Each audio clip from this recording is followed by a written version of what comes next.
Who would shoot a man before throwing him out of a plane?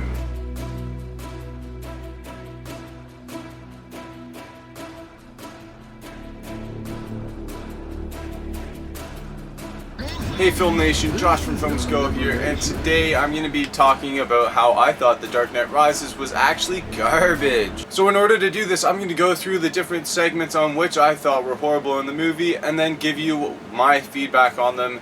And hopefully you feel the same, or you disagree, it doesn't matter, it's all about opinions, right? Yes. So the first thing I want to talk about is Batman. So Batman, I actually don't hate Christian Bale's grumbly voice for Batman. That's how I always pictured it, to be raspy and just disgusting. And I think he does actually a really good job of that. The only thing I really had an issue with Batman in this movie was the fact that he was on an 8-year break because a girl died. Like, no offense, yeah, that's really upsetting for any character to go through. But that's Batman himself. He always is in pain and suffering because of the loss of his parents. Like, that's what his character is. He would never give up on justice and going and being the Batman just because a girl who he thought was attractive and loved died. That's not it. That's what drives him to go forward. The pain and hatred he has for the criminal system that's been fucking with Gotham, and that's why he goes and does the things that he does. So the fact that he takes an 8-year break is just so ludicrous and so horrible to me. Just think about it for like 2 minutes and you'll understand that that doesn't suit Batman's character at all. Now the second thing I hated about Batman was his little knee brace. Apparently he can put on a knee brace, it'll fix his leg and he can break walls with a kick. I didn't know that was Batman. I didn't know he could do that. That's a new thing for me because I've never even seen Batman do that in the comics. So but not only that, he's limping around with a cane around his house like an old fragile man. Some girl kicks his ass because he kicks away his cane, he falls over. You're telling me you don't wear that thing every day and you just have it sitting there? It makes you walk, man. Like, anyone would do that. He wouldn't be in pain from walking. Like, no, the next person I want to talk about is Alfred. Alfred has a scene in this movie which really befunks me because he comes up and he's like, Master Wayne, I have this vision. In this vision, I'm sipping a $5,000 sip of brandy in Paris, in a very nice cafe that's beautiful and amazing. And I see you across the cafe, and you have a broad and sip children. Like, what? What? What? What does that have to do with anything about the story at all? You're telling this guy your dream. Like, no offense, Alfred, that's nice and beautiful and all, but you just ruined the ending for me because now I know he's not going to die.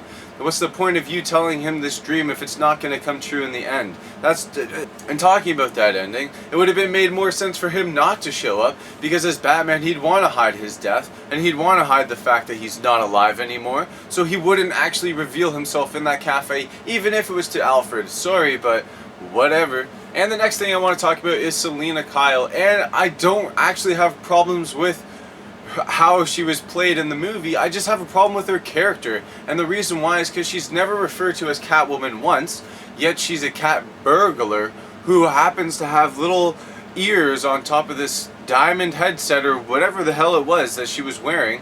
Why do you have that on your head? No normal woman would have that on their head. No burglar would have that on their head. They only put that headpiece on her head because she's Catwoman, to signify that she's Catwoman. They don't even call her Catwoman. So what the fuck? Like, why? Just why? Like, yeah, you have her as the name, but you don't even have her as the character. So it's like, why even include her? And the next problem I have with Selina Kyle is her little clean slate. Does it exist? Does it not exist? I don't understand.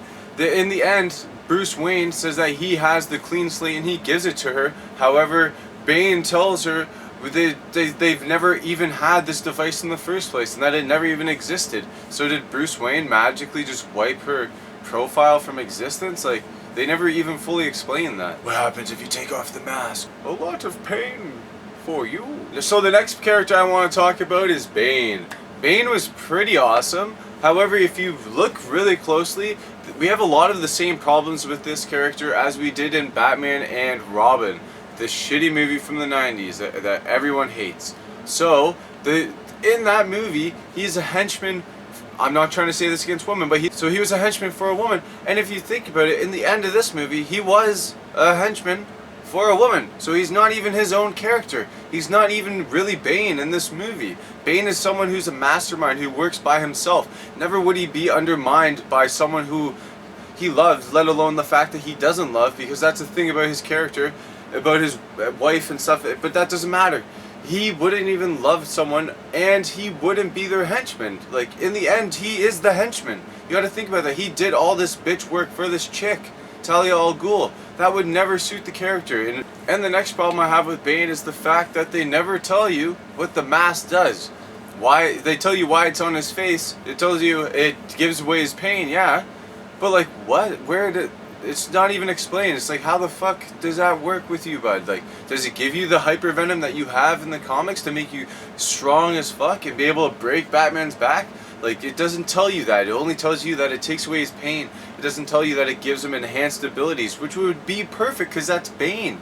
That's perfectly Bane right there. So, and the last problem I have with this movie is Robin. Apparently Robin's in this movie just because it's announced that whatever the guy's name was, the cop he was trying to be partnered with Batman, is his middle name's Robin. Like, that doesn't even need to be included. It makes no sense. Why would Batman hand you over his estate and all his property to become the next Batman when he's never been trained? He's a regular cop who actually isn't that good of a cop. There's no need for this character to even be in the movie. He doesn't need to help Batman with detective things because Batman's a detective. He can figure it out himself. They proved that in The Dark Knight when he takes the bullet ballistics with all the machines and stuff. Like, he doesn't need you in the movie at all. Like, why are you there? Just to have Robin appear in the movie, apparently.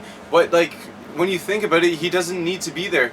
Not only does the character not serve a purpose, but you don't even need to call him Robin. Anyways, that's all my nitpicky things to say about The Dark Knight Rises and why I think it's not that good of a movie.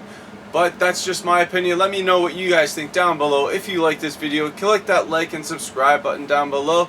And thanks, FilmsNation. Have a good one.